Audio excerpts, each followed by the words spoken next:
Hey, hey Mr. Z, can you pick me up? If I just picked you up, Devin, then everyone else would want to be picked up too.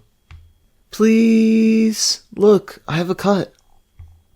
Ugh, fine, but don't tell anyone else.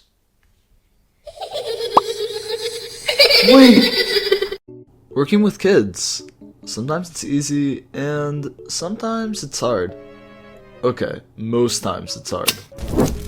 I did some research, and there are about 10 million people in America who work with children, 1 million in daycares, and 8.5 million that work in elementary schools and up.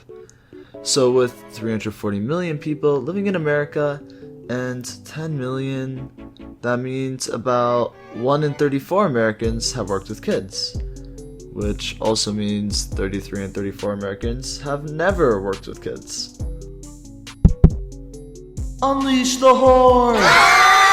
And that's a lot of people who wouldn't understand what it's like to have a mental breakdown in a class.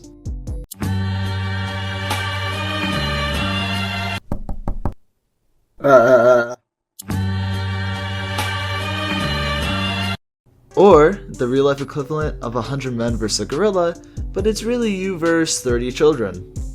I really think that working with kids is something that everyone should do at least once in their life. Not only to learn about what our underpaid, overtired, underappreciated teachers go through, but also so you can one day have some crazy stories yourself to tell strangers on the internet. So with that, I'll tell you a little bit about my experiences at work. During the summers and part-time during the school year, I used to work at a daycare. The kids I dealt with were anywhere from 4 to 8 years old. And keep in mind, this is a pretty big age range, from kids who are just learning to read to kids who watch Kai Cenat religiously. It was a normal daycare, not religious or specialized in any way, meaning there were also all different types of kids. Some who exclusively walked on all fours, and others who knew the capital of every state by the age of 5. We had this one kid named Aiden. He was 6 years old and a very memorable kid for a lot of reasons. One day, we had a bring your favorite book to camp day, and all the other kids had Magic Treehouse, Paddington, Dr. Seuss, you know, the classics. So I'm looking through all the different books and talking to each kid, trying to make them all feel included, and Aiden was so excited to show me his. He kept saying, Mr. Z, look, look!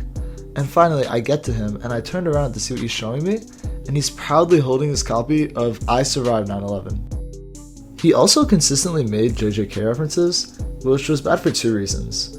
One is it made me really concerned for what kind of content he had access to at home, and 2, he spoiled season 2 for me.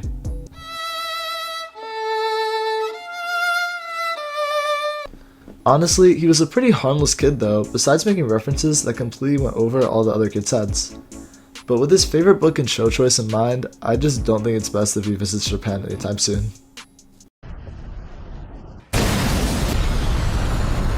The kids also love to over-exaggerate their injuries. One time, I watched a girl fall in class, and she looked at her arm, looked up, looked at her arm again, almost trying to figure out if it was worth fighting over, and then stood there for 10 seconds formulating tears before running over to me and being like, Mr. Z, my arm, it's broken. And of course, Aiden was one of these kids, and he had the habit of getting dizzy if he was in the sun for too long, which I really thought he was just making up because his mom packed him a water bottle that was bigger than mine and also bathed him in sunscreen and this huge fishing hat. But on another day, we were telling the kids to get ready to head inside from the playground, and I'm counting the kids, and of course, one's missing. Which wasn't unusual. Sometimes they'd like to hide behind the rock wall and declare rebellion. But what was unusual was that the kid that was missing was Aiden, who usually would be the first in line to the door. So I go around the wall to check, and I find Aiden laying on the ground. Aiden, we're going inside, you can sleep in there. Aiden! Aiden! At this point, the other counselors came over and started to freak out, checking his pulse to see if he overheated. So I go to the walkie-talkie and call the director of the daycare, and she just sighs and goes, check his face to see if he's smiling. So I turn back, and sure enough, I see the most minute smile out of the corner of his mouth. And it turns out, He likes to fake passing out for attention, and has apparently done this all the time growing up, literally since he was 3. She tells us to get him up by the count of 3, or Miss Catherine, that's the director's name, is going to sit with him inside. And sure enough, as soon as we tell him, he plopped right back up, and asked for a drink. We had another kid, Alec, who must have watched a lot of animal videos at home. He only walked on all fours as his main form of transportation. It didn't matter what the surface was, his hands had suffered through it. And despite the obvious downsides to this, he low-key started a trend.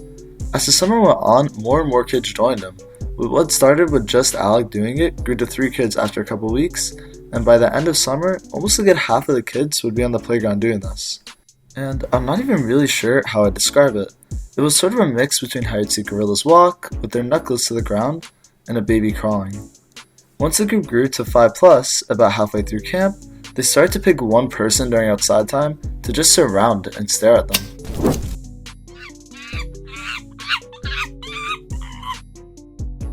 Another day, I was sitting during nap time with one kid. We'll call him Nicholas.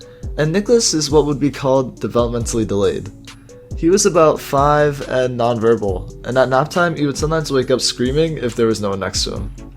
So one time, he wakes up in a panic and sits up with his arms stretched out.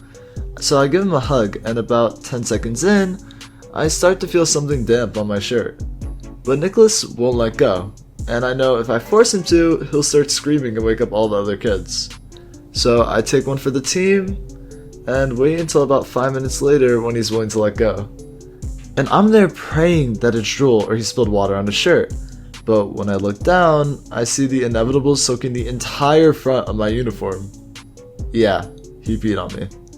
And the worst part is there were no extra uniforms at work that day. So I had to go to the bathroom and do my best to put water and soap on it until my shift ended over 3 hours later. Anyways, even though I complain a lot about it, working with kids is fulfilling. Being able to help teach them and watch them grow and to be there for them when they struggle is something that I think outdoes all the difficult times. I think that all these different experiences help prepare me for the likely reality of not just life with a family and with children, but also to have patience at the unexpected parts of life. Whether it's a kid desecrating your shirt or an unexpected flat tire on the way to work, the calmer you are able to be in these situations, the better the outcome generally is. So I guess I'm kinda happy with my experience, and I hope others try it out too.